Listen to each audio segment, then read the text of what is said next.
Hello friends, my name is Nitin Gupta. Welcome back to my channel.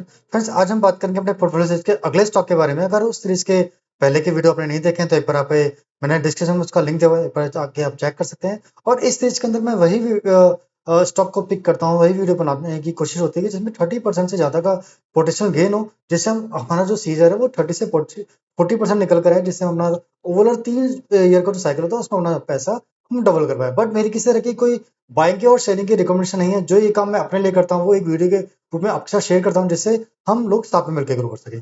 चलिए चलते हैं आज के स्टॉक। आज की जो कंपनी है उसका नाम है Jammu and Kashmir bank limited. ये बेसिकली जम्मू एंड कश्मीर के जो रीजन है ना, उसी में ज्यादा इनका फोकस है। बट अब साथ साथ इन्होंने जम्मू के अलावा बाहर भी अपना अदर मतलब अदर देन जम्मू भी इन्होंने अपना काम करना स्टार्ट किया है। अभी जो मैं इनका जो इनके एमडी का इंटरव्यू देख रहा था किस चैनल पर, तो वहां पर उन्होंने एमडी ने बताया भी था कि 68% के से जो उनका रेवेन्यू जनरेट होता है वो जम्मू एंड कश्मीर से जनरेट होता है। और बाकी जो 32% है वो क्या कहते हैं, other than Jammu and Kashmir. और other than Jammu and Kashmir ये कॉर्पोरेट जो अच्छी क्वालिटी के लोन वगैरह हैं उसमें ये ज्यादा फोकस कर रहे हैं। जो क्वालिटी वाले हैं। और साथ साथ बैंकिंग के साथ साथ इनकी एक सब्सिडी भी है जो फाइनेंशियल सर्विस भी प्रोवाइड करती है। यहाँ पे दिखा भी JK financial service limited. JK financial service limited is a wholly owned subsidy of the bank. It works as a broker in the Union Territory and JNK. It provides broking service in equity, cash delivery, intraday futures and option distribution, mutual fund of leading asset management company and also the banking product of JNK Bank.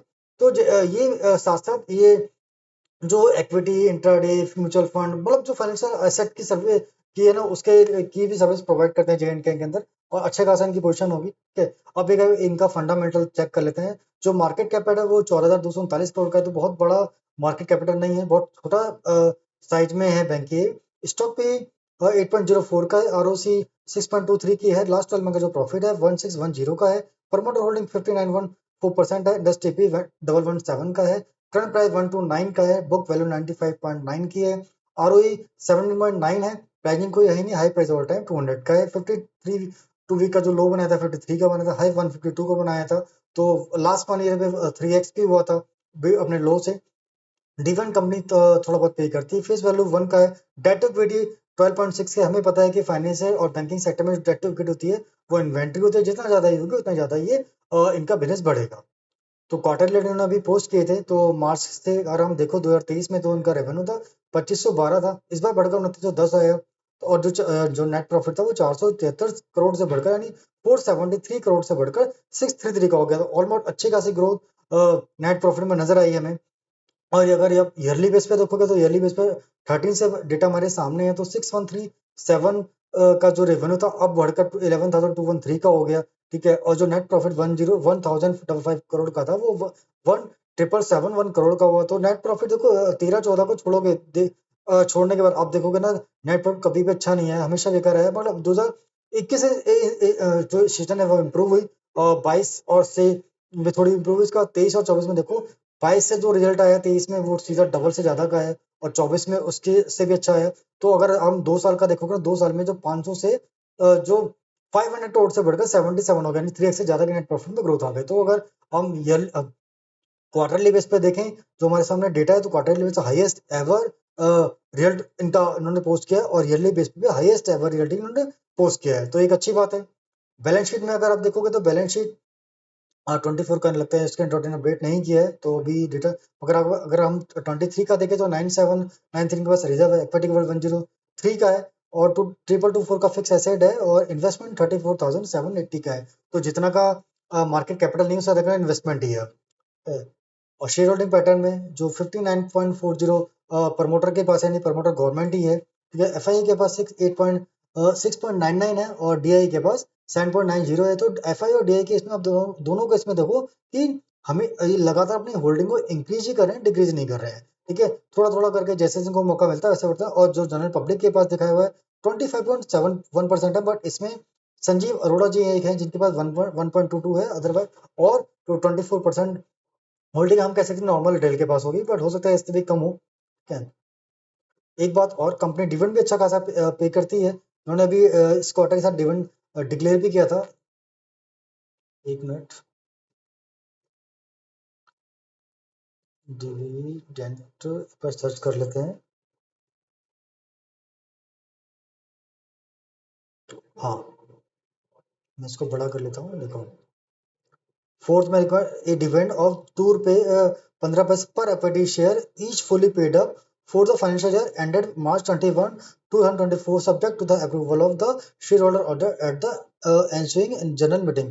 तो जो board का जो board of direct मतलब जो board के member है board of direct उन्होंने ₹2.15 का रिकमेंड किया डिविडेंड। बट ये जो नेक्स्ट एजीएम होगी शेयर होल्डर के साथ जो मेजर शेयर होल्डर है उनके साथ होगी तो उसमें ये करेंगे वहां पे ये ऑलमोस्ट ऐसा होता ही है जब बोर्ड एक बार रिकमेंड करता है तो वो अप्रूव हो जाता है। बट जो उसकी रिकॉर्ड डेट वगैरह है वो तभी निकल कर आती है जब फाइनली जो शेयर होल्डर है मेजर शेयर होल्डर वो अप्रूव कर देते हैं। तो एक अच्छी बात है कि हमें डिविडेंड भी किस अपॉर्चुनिटी हमें साथ में नजर में आती है। अब यहाँ पे एक ये अच्छी खासी पैटर्न बना हुआ है जिसको हम reverse head and shoulder pattern बोलते हैं। ये एक शोल्डर बड़ा सा है, फिर ये छोटा सा शोल्डर बना, फिर शोल्डर बना, इसका ब्रेकआउट और ब्रेकआउट ऊपर भी गया। तो एक बार रीटेस्ट किया था मगर इमीडिएटली ऊपर चला गया, फिर वापस से अ, थोड़ा सा नीचे आया मगर अभी जब रिजल्ट आया था रिजल्ट के दिन ये ऊपर था। बट अभी 2 दिन से जो मार्केट करेक्शन चल रहे में जो करे तो सारे स्टॉक ओवरऑल मार्केट का सेंटीमेंट ऐसा कि सारे के सारे स्टॉक ही ज्यादा डाउन में तो उसी वजह से ये डाउन है। अदरवाइज जो फंडामेंटल है उसकी वजह से कोई दिक्कत है नहीं। अब इसमें गेन कितना नजर आता है? गेन नजर आता है 89% जो करंट प्राइस है। अगर आप देखोगे तो 224 ₹224 224 का। और जो करंट क्लोजिंग मिली है उससे अगर आप देखते हैं हम ऑलमोस्ट 72% का गेन हमें नजर में आता है। अब एक बार ये देखना जो रेंज है ना ये 2015 की है तो 15 में फाइनेंशियल क्या थे उससे भी थोड़ा कंपेयर कर लेते हैं तो थोड़ा आइडिया लग जाएगा हमें। 15 में 7,601 का रेवेन्यू था जो बढ़कर 11,213 का हो गया।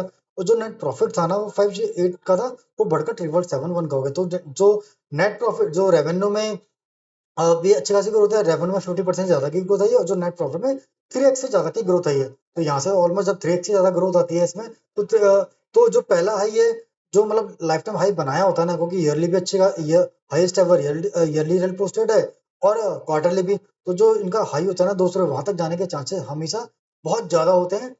और उस रेंज का जो टारगेट निकल कर आता है टेक्निकल वो उसके भी अचीव होने के चांसेस बहुत ज़्यादा होते हैं। ठीक है? तो मुझे कोई डाउट नहीं है कि इस रिज़ल्ट को कहते हैं मतलब जो टारगेट है इसको ये अचीव नहीं होगा, बिल्कुल अचीव होगा। ठीक है? अच्छा खासा अ, टारगेट भी है और 72% का टारगेट है। अगर इसको 1 से डेढ़ साल भी लग जाएँगे ना, तो हमारा जो मोटो है ना, वो बिल्कुल अचीवेबल है कि 30-40% का जो हमारा टारगेट है वो बिल्कुल ये फुलफिल होता है उसके अंदर। ठीक है?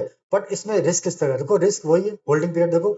आप परफेक्ट एग्जांपल देखो, कंपनी ने हाईएस्ट एवर रिजल्ट पोस्ट किया, अच्छा रिजल्ट पोस्ट किया। ठीक है? उसके बाद भी मार्केट जब में करेक्शन आया तो कोई कुछ नहीं कर पाया, स्टॉक डाउन है।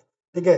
तो ऐसा होता है इसलिए मैं कहता हूँ कि होल्डिंग पीरियड हमारे हाथ में था। बट एक लॉन्ग वे में जब एक लॉन्गर वो होता है ना तो उस टाइम पे ये चीजें जब मार्केट ठीक होती हैं तो चीजें मैच हो जाती हैं। शॉर्ट में मैच नहीं होती बट फिर मैच हो जाती है चीजें और फिर हमारा रिजल्ट अचीव हो जाता है। ठीक है? बट मेरी किसी तरह की कोई बाइंग की और सेलिंग की रिकमेंडेशन नहीं है, जस्ट एक लर्निंग है कि रिजल्ट आने के बाद मैंने इसमें मेरा क्या पॉइंट ऑफ व्यू था और उसके बाद जब करेक्ट हुआ तो एक और अच्छा गेन हमारा बढ़ ही गया। अदरवाइज अगर मार्केट कंडीशन ठीक होती तो हो सकता है यहाँ से ये जो डाउन आया ना 20 अराउंड 15-20% ये 15-20% ऊपर होता तो शायद हम उस टाइम पे एंट्री लेने में थोड़ा झिझकते यार ऊपर चला गया गेन हमारा कम रह गया। जब आ गया नीचे तो एक अपॉर्चुनिटी बन गई है। ठीक है? और अगेन मैं कह रहा हूँ कि मेरी बैंक की और सेल की रिकमेंडेशन नहीं है, जस्ट एक लर्निंग है कि मेरा क्या पॉइंट ऑफ व्यू है। आप एक बार खुद से एनालिसिस करेंगे और खुद से एनालिसिस करके खुद से डिसीजन लेंगे, मेरे कहने से डिसीजन नहीं लेंगे, मेरे कहने से केवल चीजें समझेंगे। ठीक है? मैं अगर आपको मेरे वीडियो अच्छे लगते हैं तो प्लीज लाइक कीजिए, सब्सक्राइब कीजिए। मैं ऐसे ही वीडियो आपके लिए लाता रहूंगा। आज के लिए इतना ही। धन्यवाद। जय हिंद।